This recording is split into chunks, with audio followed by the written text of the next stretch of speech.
അമ്പാനെ ഇത് ശ്രദ്ധിക്കണം. എന്ത് ശ്രദ്ധിക്കണം അമ്പാനെ? എന്ത് ശ്രദ്ധിക്കേണ്ട മച്ചാ? എന്താണ് ഞങ്ങൾ ശ്രദ്ധിക്കേണ്ടത്? വേഗം പറയൂ, വേഗം പറയൂ. അതിൻ്റെ മുമ്പ് ഒരു കാര്യം പറയട്ടെ. അതായത് നിങ്ങൾക്ക് സ്കൂളിൽ mid term exam, mid term അല്ല, എന്താ അതിൻ്റെ പേര്, യൂണിറ്റ് ടെസ്റ്റ്. എടാ ഫസ്റ്റ് ചാപ്റ്റർ ഒക്കെ കഴിഞ്ഞാൽ യൂണിറ്റ് ടെസ്റ്റ് നടക്കൂലേ? അങ്ങനെ നടന്നിട്ടുണ്ടോ? നിങ്ങൾ ഏതെങ്കിലും സ്കൂളിൽ യൂണിറ്റ് ടെസ്റ്റ് സ്റ്റാർട്ട് ചെയ്തിട്ടുണ്ടോ ഇല്ലയോ എന്ന് ജസ്റ്റ് ഒന്ന് കമൻറ്റ് ചെയ്യും. വെറുതെ ഒന്ന് അറിയാൻ വേണ്ടിയിട്ടാണ്.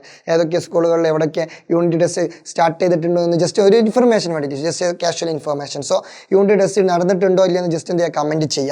അപ്പോൾ അത് നടന്നിട്ടുണ്ടെങ്കിൽ എന്താ പ്രശ്നം? നടന്നിട്ടുണ്ടെങ്കിൽ ഇത് നിങ്ങൾ ശ്രദ്ധിക്കണം. ഇത് നിങ്ങൾ ശ്രദ്ധിക്കണം അമ്പാനെ. യൂണിറ്റ് ടെസ്റ്റിൽ നിങ്ങൾ ശ്രദ്ധിക്കേണ്ട ഒരു കാര്യമുണ്ട്. എന്താ ശ്രദ്ധിക്കേണ്ടത്? കുറേ നേരമല്ലോ ശ്രദ്ധിക്കണം. എന്താ ശ്രദ്ധിക്കേണ്ടത് സാറേ? ഇതാ പിടിച്ചോടാ, ചിത്രങ്ങൾ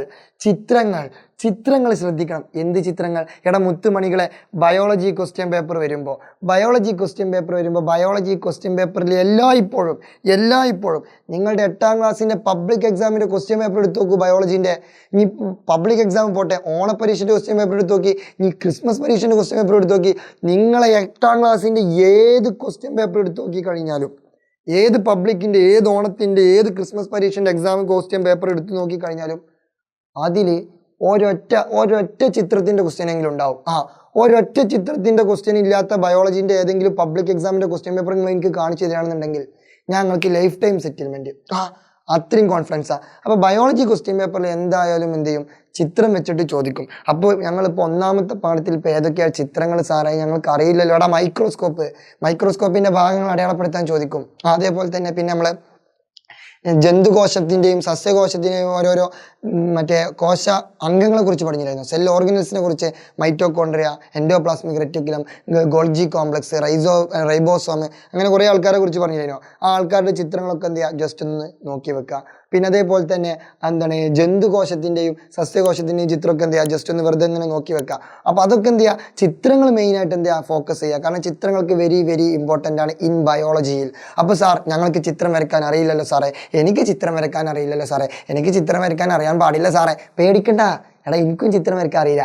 ഞാനും ബയോളജി എടുത്തിരുന്നത്. ഞാൻ +2 ഡിഗ്രിയും ഒക്കെ ബയോളജി എടുത്തിരുന്നു. ഞാൻ ഇത്രയും കാലം ബയോളജി എടുത്തിട്ടുണ്ട്. പക്ഷെ എനിക്ക് ചിത്രം വരയ്ക്കാൻ അറിയില്ല. എന്നിട്ട് ഞാൻ അവിടേക്ക് എത്തിയില്ലേ.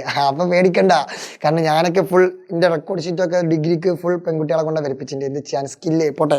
അപ്പം ബൈ ദ വേ, ചിത്രം വരയ്ക്കാൻ അറിയില്ലെങ്കിലും കുഴപ്പമില്ല. പക്ഷെ അറ്റ്ലീസ്റ്റ് ചിത്രം സ്കെച്ച് എടുക്കാനെങ്കിലും അറിയോ, അത് മതി. സ്കെച്ച് എടുത്ത് അറിയാൽ മതി.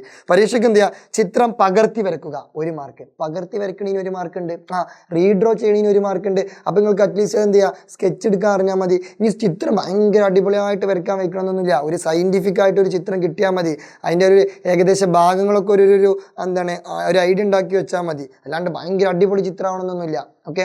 പിന്നെ പക്ഷേ വേറൊരു കാര്യമുണ്ട്.